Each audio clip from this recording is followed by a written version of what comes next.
Hey guys, I'm off the grid for August, but this happened on CNN, and you're a good person and you don't watch CNN, so you didn't even know this thing happened. A senior advisor to President Biden, Gene, President Biden today pushing back on suggestions that the U.S. economy is in a recession right now.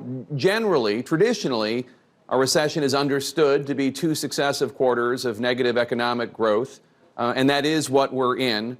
I understand that you will tell me that that's not the official definition, but doesn't this semantic debate risk making the White House seem as if you're in denial and out of touch with Americans who are really struggling out there? Not at all, Jake. I mean, let's acknowledge that every single family is the world's leading expert on how they themselves are doing. And we totally appreciate the degree that so many Americans feel pinched and squeezed by the higher prices at the gas pump.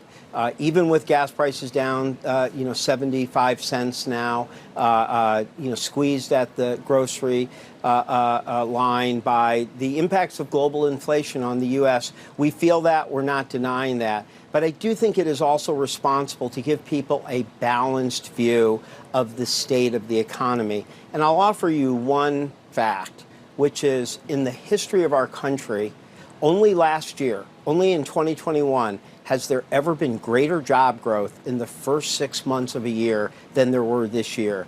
There have been 2.7 million jobs created in the first half of this year.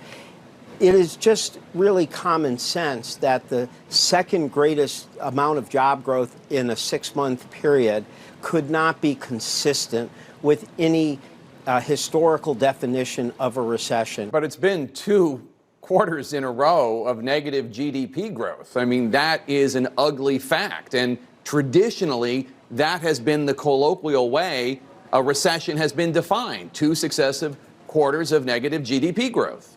Yeah, I agree that for many people, even though it's not the accurate definition, that has been a colloquial definition. But let's also remember that in the first quarter, when you actually looked at private sector growth, when you took out some of the, trade and inventory numbers, you actually saw the private sector economy expand by 3%. So even the first quarter of this year really was not consistent with any version of contraction. So I just am reminding people that those 6 months that people would claim were in recession are the same 6 months that we grew 2.7 million jobs, and that only last year have we ever had that many. And the second closest was 1946, right after World War II.